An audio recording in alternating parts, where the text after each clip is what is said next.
Charting Toward Intimacy covers mature topics. Listener discretion is advised. Have you ever heard someone say in reference to the 5 love languages that sex is my love language? Maybe it's your spouse or even yourself who has said that. That statement is completely false. Sex cannot be a person's love language. And in this episode, we're going to explain exactly why sex is not a part of the 5 love languages. Welcome to Charting Toward Intimacy, the sex and intimacy podcast for Catholic women. My name is Ellen Holloway, and I'm a Catholic speaker and coach who specializes in sex and marital intimacy, and I am on a mission to help you actually enjoy and desire good, holy sex with your spouse. So that statement of sex is my love language is a completely false statement, and understanding that sex is separate from the love languages has the ability to transform our relationships. When we rely on sex to fill up the love tanks that we have, sex becomes the glue that holds a relationship together instead of the fruit of a loving relationship. Today, I'm joined by my semi-regular co-host, Kathleen Chavanis. Let's get into it.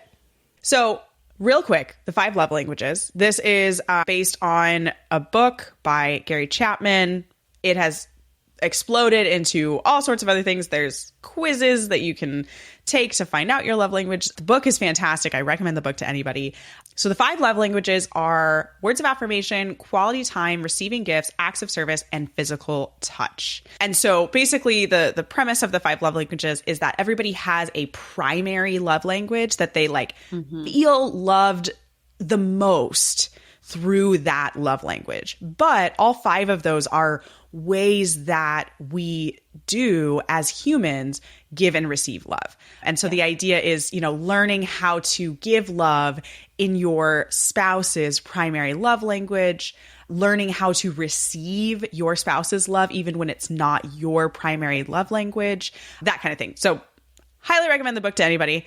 Kathleen and I know it well, know the quizzes well, that kind of thing. We love it.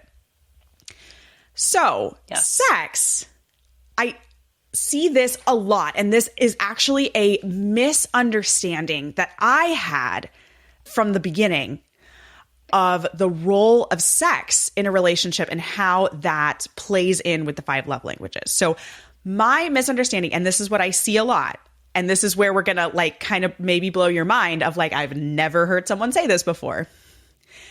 I had this misunderstanding that sex and the love language, the primary love language of physical touch were so inherently connected that if somebody has the primary love language of physical touch, then they primarily feel love through sex and sex alone. Or they sex is up here and any other touch is way down at the bottom, is way less. That is not a true statement. And this is where we're gonna diverge from very common misunderstanding. And I think we're gonna really open you up to just a new understanding of the role of the love language of physical touch, because this is a very common love language for men. Very, very common. Now, of course, your husband might not be the primary love language of physical touch, and that's also normal, but it is very common. I see this a lot. I get notes a lot, on Instagram, or I get emails of my husband's primary love language is physical touch, which means he always wants sex. Those are 2 separate statements. My husband's primary love language is physical touch, and my husband always wants sex. Those are actually separate, but they have become connected because there has not been enough focus on his love language. Or we could switch this. If you're the woman listening and your primary love language is physical touch, and you currently feel like the only way that you feel loved is through sex, we're missing a huge part of filling your cup. That's language that Gary Chapman uses in the book of kind of your love tank, I think is the language he uses. We're missing out on filling that physical touch love tank if it feels like sex is the only way that you feel loved. I will say that we fell into this trap for way too long of a time, like an embarrassingly long time. I would even joke, like when we would do pre-Cana talks and things, you know, we always end up doing the NFP talk. And I would joke about how like my husband's love language is sex. It's not physical touch. It is just sex. And I would joke about it all the time. And I will say that it can really lead to a really difficult place. And here's the reason why I want you to like think of this. And actually I had this conversation with a friend where it like really just made everything so clear to me that like, wait a minute, sex cannot be a love language. Like it doesn't make sense.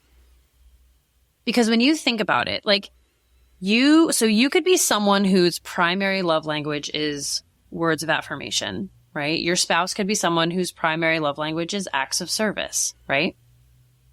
It may not come naturally to you to perform acts of service, to love your spouse through performing acts of service.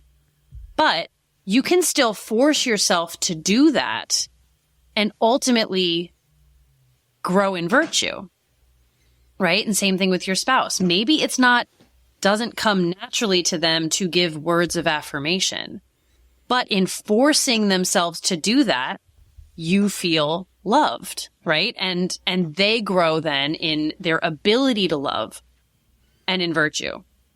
Mm-hmm. When you're talking about sex as a love language, that to force yourself to have sex is not the ideal ever, right? Like, no, so not. It's like, right. So it's kind of like, oh, well, I don't really like love. It feels kind of weird. I don't know, to like love in that way. But if that's how you feel loved, like, I guess I just have to do it. Like there's very little virtue building and also very little love experiencing, right? Like when your spouse feels like it is a chore for you to have sex with them.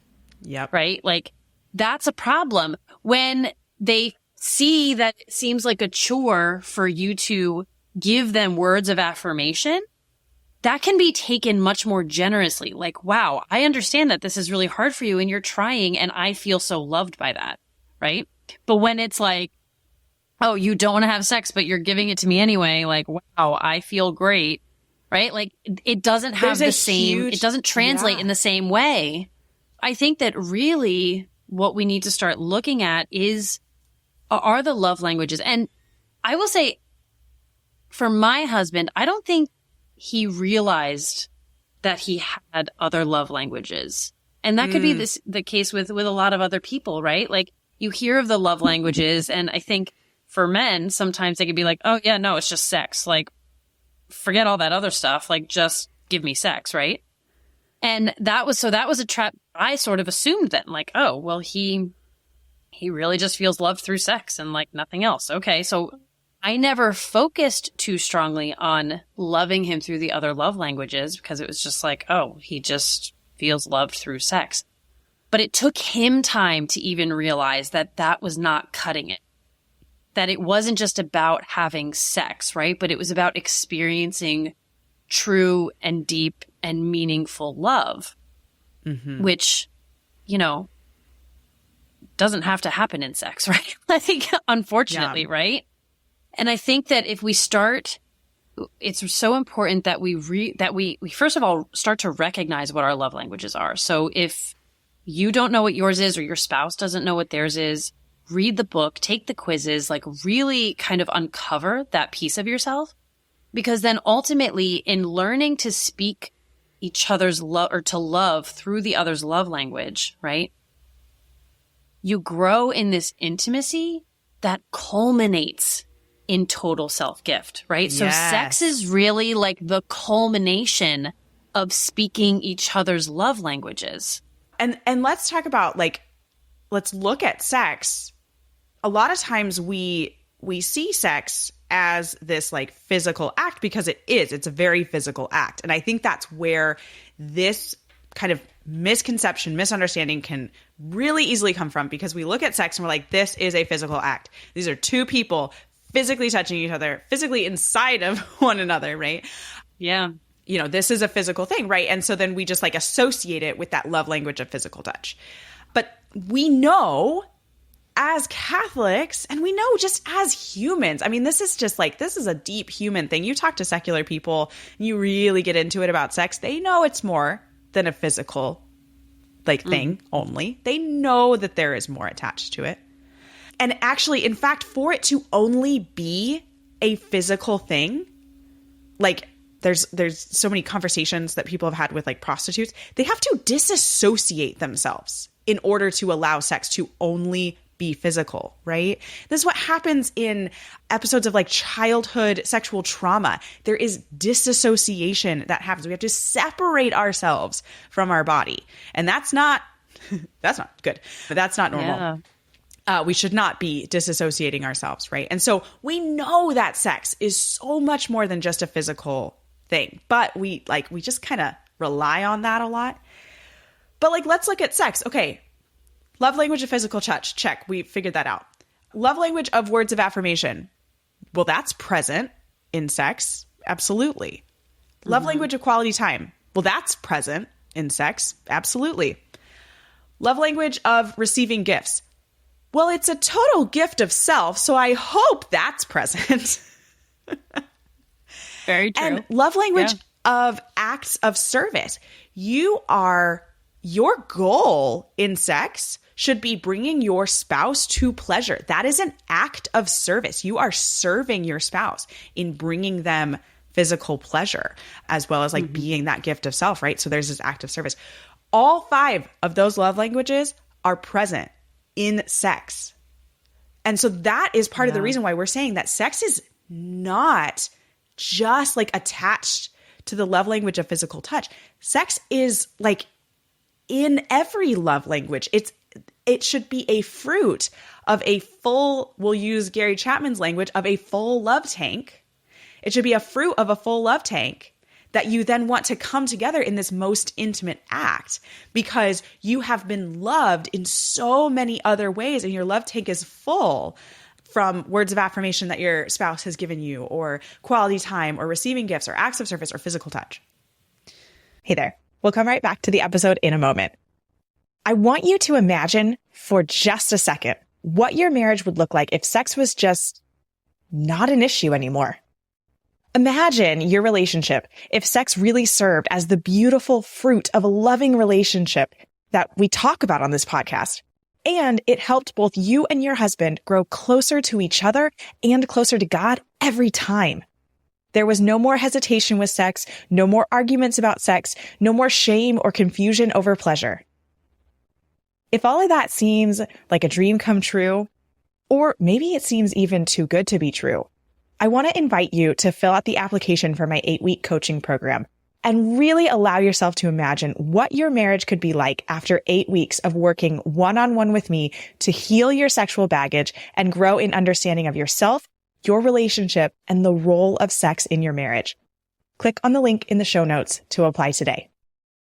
So, I think now is a good time to kind of transition into, all right, so right now, my spouse and I are under this misconception.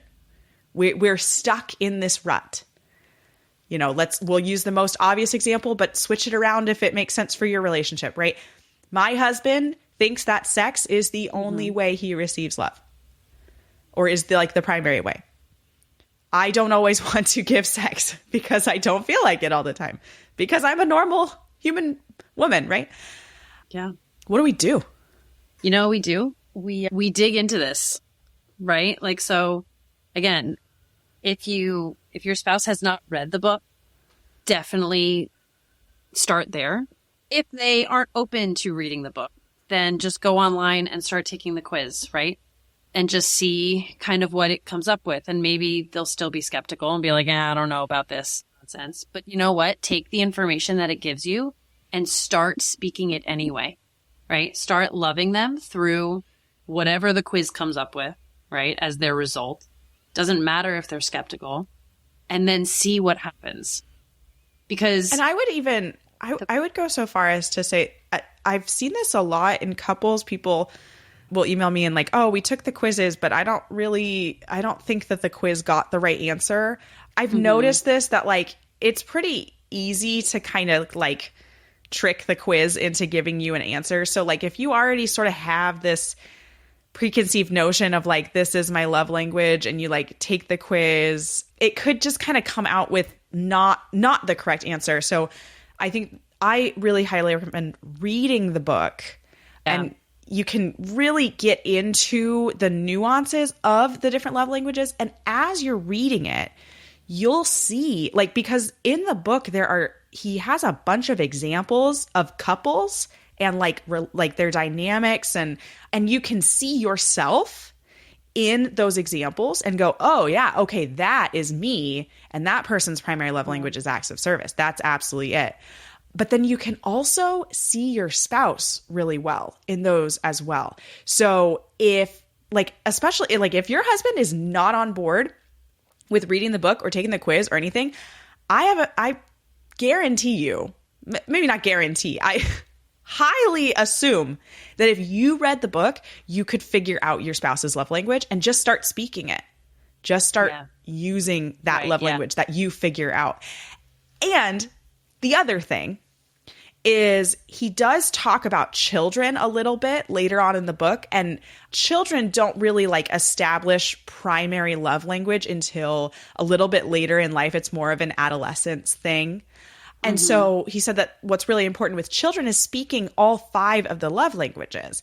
And that's something that's also important as adults as well, because just because we have a primary love language doesn't mean that we don't feel loved at all through the other love languages. It's just that we have a primary one. So if you're really completely unsure of what your spouse's love language is, just every single day, actively pursue all 5.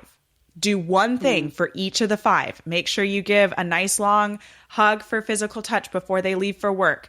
Pack their lunch for acts of service. Give a gift, I don't know, bring a flower home, or like write a cute little note to them, or plan a date night for a gift. Quality time, spend 10 minutes together, phones off, TV off, kids away for quality time. Words of affirmation, right? You could send a text message during the day. You could say something to them in the morning, at night, write a little Post-it note and stick it in the lunchbox that you made for them for acts of service. Yeah. There you go. I just ran through your whole day. Done. That's all you have to do.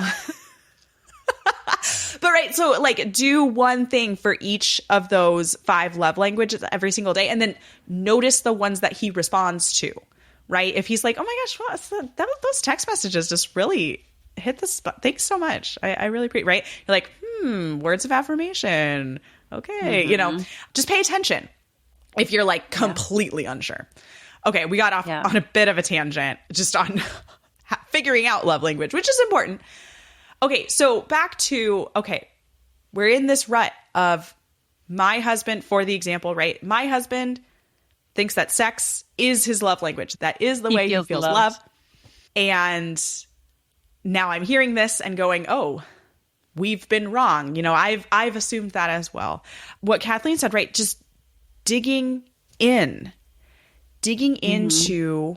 those love languages, and that dig into that situation and focus on every single day. Ask yourself, how can I love my spouse today?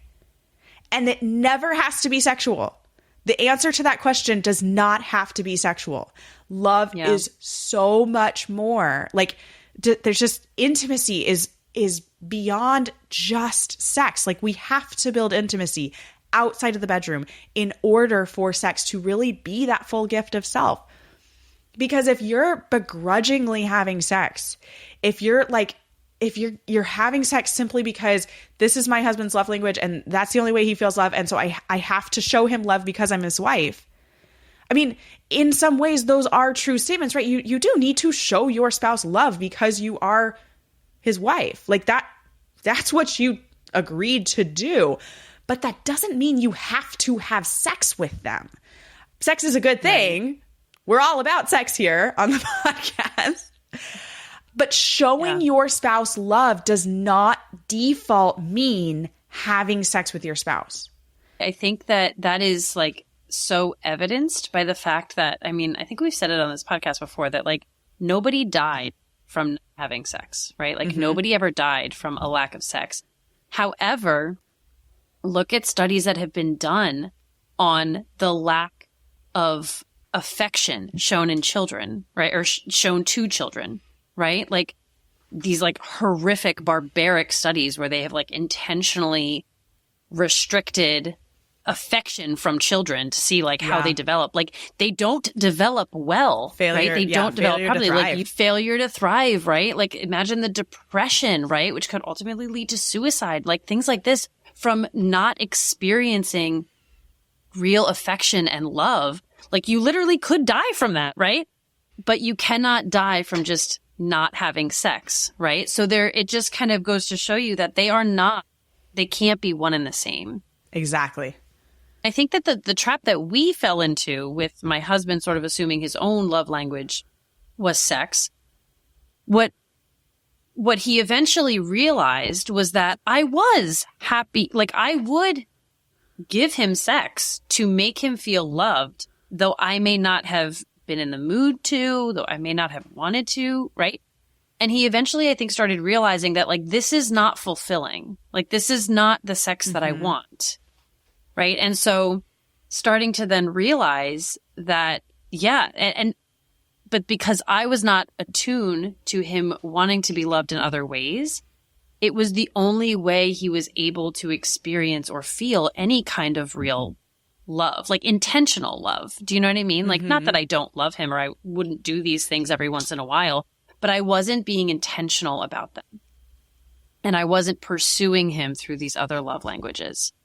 And so when that is sort of being deprived, the only way they might feel loved is through sex. That might be the only means they have to experience that love.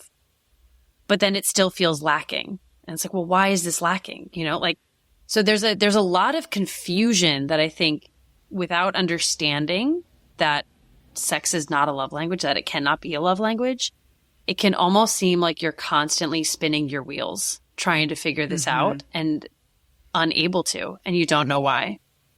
Well, and it just becomes this cycle of like, it gets worse. Like the cycle just gets worse. And I think this is, you know, sort of what you have experienced, Kathleen. And this has also been a part of like my husband and I's story. I don't think we realized it. I think we kind of naturally moved out of it without making this like grand understanding that like sex is not my husband's love language, right? I think we just like slowly moved out of that. But it becomes this cycle of like, you know, sex is my love language. It's the only way I feel love. And, you know, as a wife, right, you might come lovingly and say, okay, yeah, this is how you want to feel loved right now. And I'm happy to give that to you, even though I don't really feel like it. Right. And that is a gift in itself. And we need to recognize that's a beautiful gift. But also, right, on the side of the person wanting sex, it's not the gift they want. It's not, they want the like, I'm excited to have sex and I want this and I want you. And like, this is, you know, they want that beautiful, just full excitement about it and desire and all of that, which it just doesn't really come when you're giving sex as more of that, like, it's just not something I'm desiring right now. And so when we're able to really fill up, again, using Gary Chapman's love tank, right? When we're able to fill that love tank so full to the point of overflowing, sex makes sense. It's the only thing that makes sense for a couple to go and do then, because your love tank is so overfull that love is just spilling out into deeper and deeper intimacy. And that's what sex is. And we've said this before, that sex should be the fruit of a deep intimacy. It should not be the glue that is holding your marriage together. And I think a lot of marriages rely on sex to be that glue that holds marriages together. And that's when we get that similar situation of one spouse really wants sex and the other just doesn't really feel like it, but gives sex out of a want of, giving love. Right. We're not talking about a duty situation here. We're not talking about a feeling of coercion or I have to do this because it's my duty. We're talking about more of that, like, I'm happy to give this. I just don't really want to. That situation, which is a little different. And there's nuance there. We won't get into it in this episode, but maybe in a future episode, we can talk about the differences there. But that situation, it's not ideal. It's not ideal for either side. Mm-hmm. I think I say this in my orgasm course of like, if you want to actually desire sex, you have to be having sex that is desirable.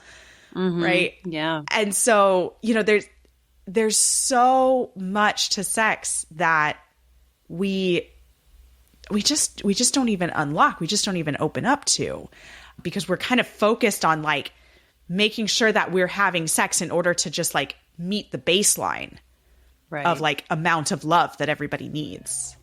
Yeah. And that's just not the way to approach sex. Thanks so much for listening. If you are not already following us on Instagram, be sure to check us out at Charting Toward Intimacy.